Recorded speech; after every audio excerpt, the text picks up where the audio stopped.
Pakistan's Lahore is choking. Its air quality index, or AQI, has reached levels that are unprecedented. In fact, as per various reports and according to Swiss air quality rating agency IQ Air, Lahore's AQI on Saturday afternoon stood at 1900. You are hearing that correctly, a whopping 1900. That's how bad things are looking. It's a 4-digit AQI level that, of course, has sent shockwaves around the world and left Lahore's 13 million residents choking on what experts are calling nothing less than poison. Why is that? Because the scale of the pollution is nearly 250 times above what the WHO considers safe. 250 times. That's the quality of the air that the people are breathing. How exactly did things even reach this point for Lahore? More importantly, what are the authorities doing about all of this? Let's just try and clear out the haze for you and get you a clearer picture. Lahore, the capital of Pakistan's Punjab province and the country's second largest city, is reportedly engulfed with smog so dense that it is impacting everyone from school children to the elderly. As per reports, in an attempt to curb the pollution crisis, the authorities shut down primary schools and advised the parents to keep their children masked across Lahore. Half of the office workforce has been directed to work from home, and three-wheeled vehicles, particularly rickshaws, have been temporarily banned from the roads. Hospitals in Lahore have reportedly set up smog counters, preparing for a potential surge in respiratory illness cases.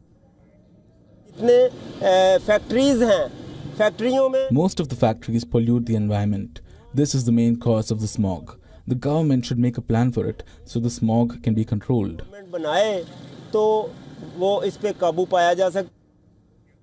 What is the solution according to Pakistan's administration, you ask?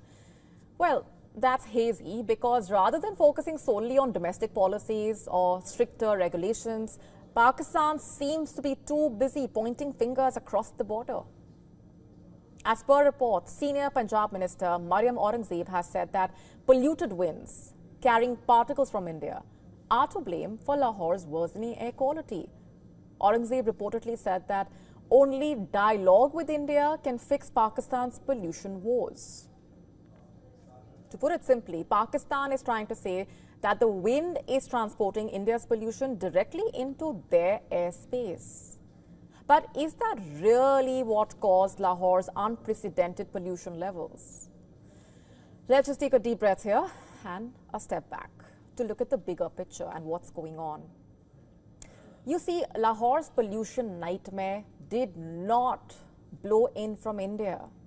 In fact, as per various reports in Pakistani media itself, Lahore's air pollution is the result of unchecked development, rampant vehicular emissions, and industrial growth amid environmental oversight.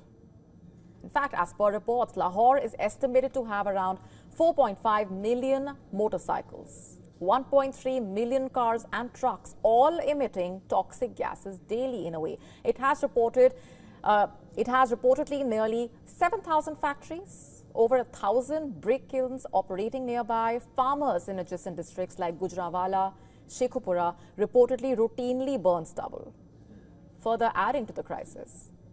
So this is not India's doing. This is Lahore's self-made crisis. Experts also have said that the existing pollution levels in Pakistan and northern India are largely due to localized conditions. As per Dr. R. Subramaniam, Sector Head Air Quality at the Center for Study of Science, Technology and Policy, in urbanized cities, fossil fuel and biomass burning is a routine matter that leads to localized air pollution emissions, adding that without effective control measures, strong winds can help disperse the pollution over a larger area, lowering particulate matter concentrations and AQI. But due to the slow wind speeds earlier in northern India and now in Pakistan's Punjab area, including Lahore, it is leading to slower dispersion and consequently pollution buildup, higher PM concentrations and AQI.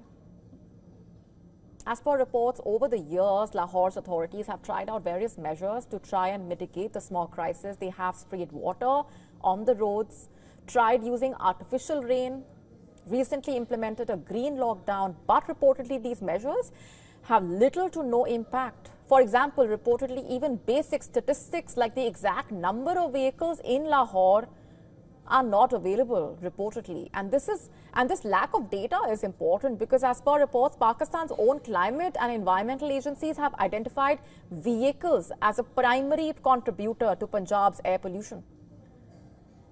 Reportedly, a 2019 study by the UN's Food and Agriculture Organization estimated that transportation alone accounts for 43% of Punjab's air pollution. So, without accurate data or a comprehensive strategy, are Pakistan's actions built more on hope than on solid policy? Meanwhile, authorities in Lahore have imposed quote-unquote green lockdown. As per reports, this lockdown prohibits construction activities in pollution hotspots across the city, restricts the use of generators and motorcycle rickshaws, and even requires food outlets using charcoal or wood for cooking to cease operations. Meanwhile, half of office employees are reportedly expected to work from home in hopes of reducing vehicular traffic. But will these measures be enough? Reports in Pakistan say they will not. As per reports, without a structural shift, Lahore's air will continue to suffocate its people. You see, many households around Lahore reportedly rely on firewood for cooking and heating due to a severe gas shortage. Factories, especially in northern Lahore, to save costs, are reportedly burning tires as fuel, which is releasing dangerous levels of PM 2.5 pollutants into the air. And then there is the issue of farmers burning stubble, a practice that the Pakistan government has reportedly condemned as anti-state, but it offers no alternative technology for managing the crop residue. So, while it's convenient for Pakistan to try and blame India, the truth is clear. Lahore's toxic air crisis is a problem of its own making. It is reportedly the byproduct of years of environmental neglect, poor urban planning, a disregard for sustainable growth. As per reports, the mushrooming of housing societies and urbanization has cut down Lahore's green cover significantly, thereby taking away the city's natural buffers that could have helped absorb some of the pollution. So while Maryam Aurangzeb says that dialogue with India is the answer, the reality remains that no amount of cross-border talks will clear Lahore's air. This is a homegrown disaster that requires domestic solutions.